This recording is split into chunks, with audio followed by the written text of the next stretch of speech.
What's going on? Vital Syntax here, and the main question people always ask whenever a new game comes out, especially a AAA shooter like Battlefield or Call of Duty or Medal of Honor or whatever, whenever one of these games come out, the biggest question people always ask is, should I buy it? Is it worth getting? And ultimately that goes down to a person-by-person situation based on your financial status. I mean, if you're a millionaire, sure, you can buy any game you want, whereas if you're a student with student loans and a part-time job like I am, then money can be tight. So I can't really speak to that because it's different for everybody. But what I can speak to is what type of people I think would enjoy this game, what type of people I think should buy this game. So it's a lot of the same thing, right? Just like every other Call of Duty, not a whole lot has changed. Sure, some of the cool new mechanics are in the game, like the Pick 10 system. The new zombie thing is really awesome. Sure, there's some of those new things, but at its core, the essence is still the same. It still feels and plays just like a Call of Duty game.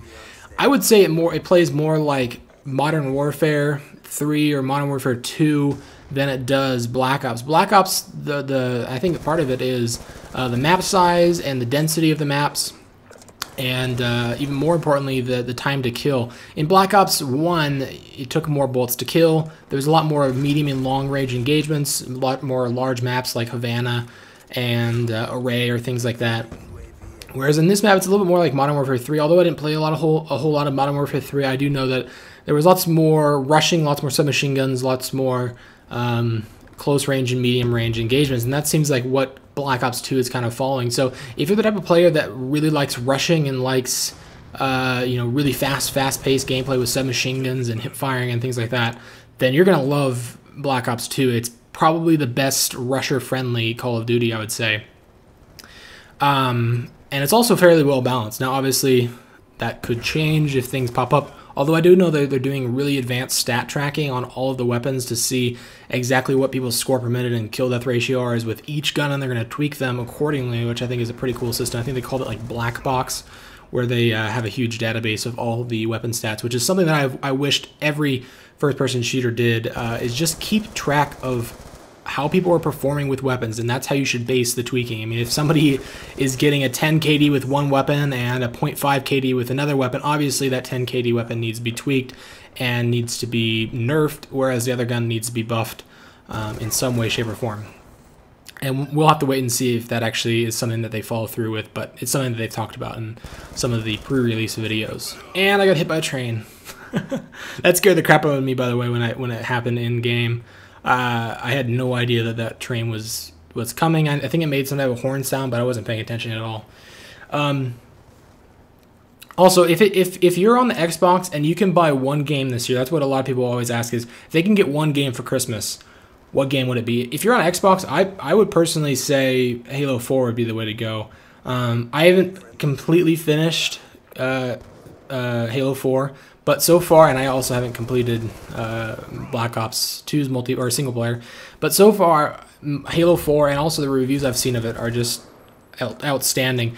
And if I was on Xbox, which I'm on PC, if I was on Xbox, I would personally probably get Halo 4 if I was just going to get that one game. Now, obviously, you don't have that on PS3, so if you're only going to buy one game this year, and it's kind of between, I guess, this game, Medal of Honor Warfighter, I don't really know what the other shooters are. I guess Crysis 3 is coming out kind of soon, but it's after Christmas. I would say this game. Medal of Honor Warfighter was fun, but I don't think it was quite as good as Black Ops 2, or as good as Black Ops 2.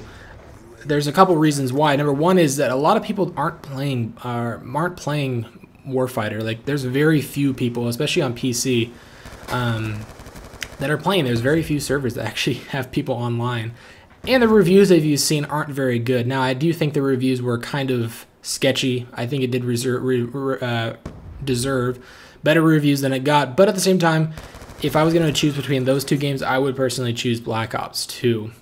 So I guess that's kind of just some comparisons between, I guess, the hot shooters this holiday. I don't know. I don't really know what else to say. The other games you guys should look out for is Far Cry 3. That I know that's not a... Well, it is going to have a multiplayer first-person shooter aspect that I think is probably going to blow. But the co-op and the single player of that game is just going to be fantastic. Really looking forward to that. But other than that, there's not a whole lot of other games that are coming out before the end of Christmas, or before Christmas. So I think Black Ops 2 is going to be a very, very hot gift for Christmas, and also I think it's going to be It already is one of the best-selling games in history. I wouldn't be surprised if it already has, or if it does surpass all the previous Call of Duties, just like they've always done. But anyway, if you guys enjoyed the video, feel free to give me a like or a favorite. Let me know in the comments down below which shooter you guys like the most for this holiday season. For me, I think I'm going to say Black Ops 2. Is it a must-have game like I would say Call of Duty 4 was, or Battlefield 3 was? No, not really. But it's still really fun, and I think that the improvements they made to multiplayer, single player with the new splitting storylines, and especially the zombies, I think is going to be really awesome. So anyway, I'll see you guys in the next video. Bye.